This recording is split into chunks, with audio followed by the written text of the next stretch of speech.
muxuu kala kulmi karaa ra-iisul wasaare maxamed xuseen rooble hadduu sidatan uu kusii socdo kasoo laaban? kow, aaminaadii lagu qabay ee ahayd in doorashada dowladda federaalk ee soomaaliya inuu qabto ayaa halkaasi ka bixi doonto.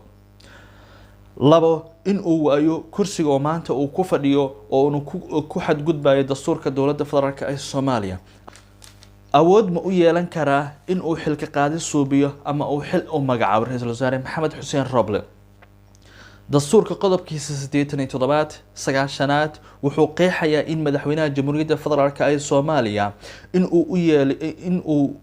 inuu yahay ilaaliyaha iyo horumaryaha mabaadi'da asaasiga ah ee dastuurka, uuna yahay taliyaha guud ee ciidanka qalabka sida.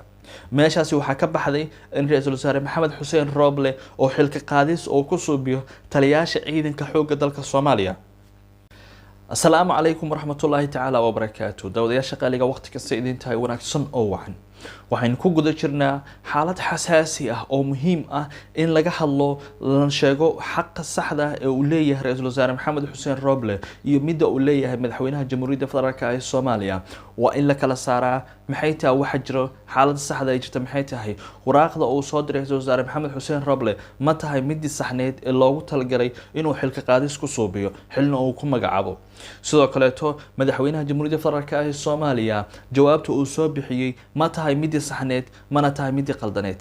waxaan ku hayaa xaqiiqooyinka saxda ee ku saabsan arrinkaasi. warqadii uu soo saaray ra-iisul wasaare maxamed xuseen rooble, 3 arrin oo muhiim ah in la sheego ayaa ku dhex jirta meeshaasi.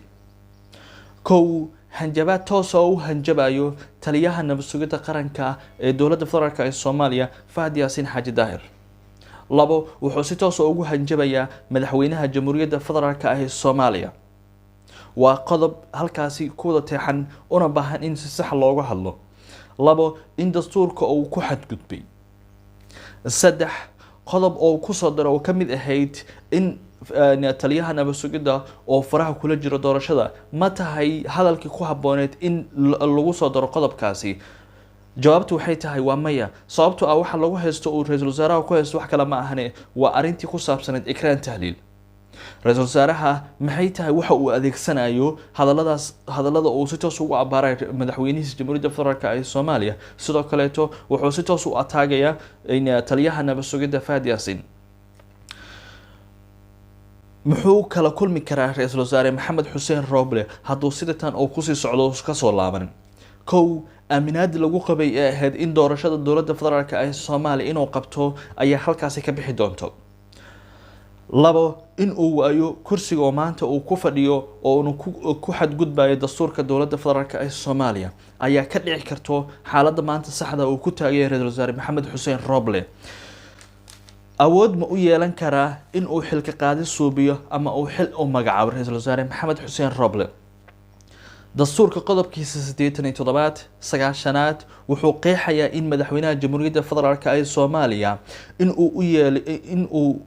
inuu yahay ilaaliyaha iyo horumaryaha mabaadi'da asaasiga ah ee dastuurka, uuna yahay taliyaha guud ee ciidanka qalabka sida. meeshaasi waxaa ka baxday in ra-iisul wasaare maxamed xuseen rooble oo xilka qaadis oo ku suubiyo taliyaasha ciidanka xoogga dalka soomaaliya. qodobka xiga,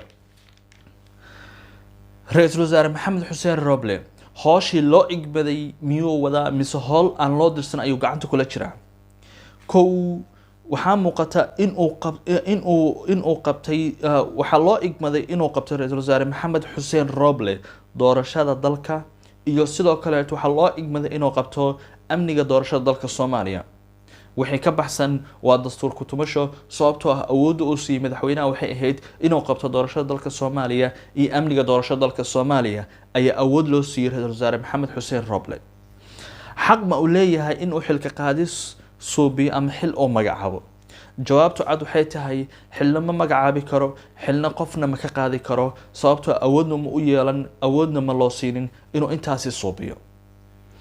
ra-iisul wasaaraha wuxuu si cad ugu tuntay xeerka dastuurka dalka soomaaliya, kaasoo ka dhigan inuu baalmaray qodobo awoodsiinta dastuurka ku-meelgaarka ah ee dalka soomaaliya.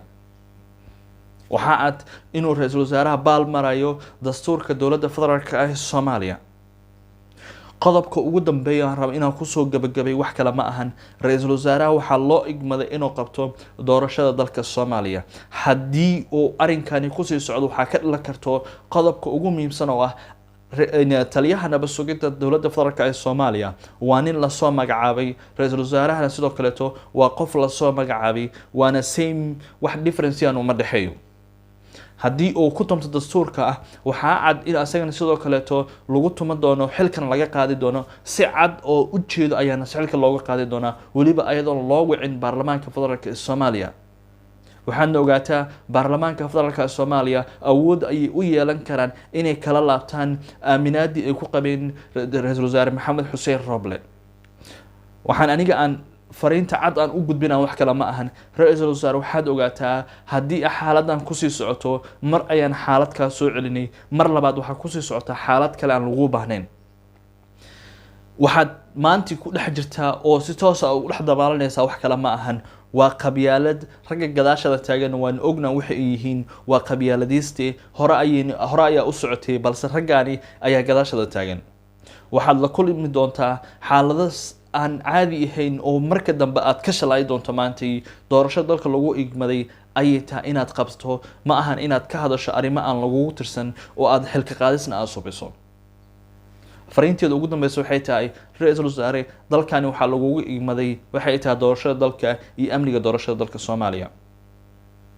halkaas ayaan kusoo gabagabaynaynaa barnaamijkan ugu talagalnay inaan xaqiiqada saxda kusoo gudbino. ra-iisul wasaaraha wuxuu leeyahay waxa loo igmada miyay tahay wixii saxda ahayd. halkaas ayaan kusoo gabagabaynaynaa. fadlan hadda nagu cusub beedkan follow dheh oo la garay sina share gar barnaamijkani.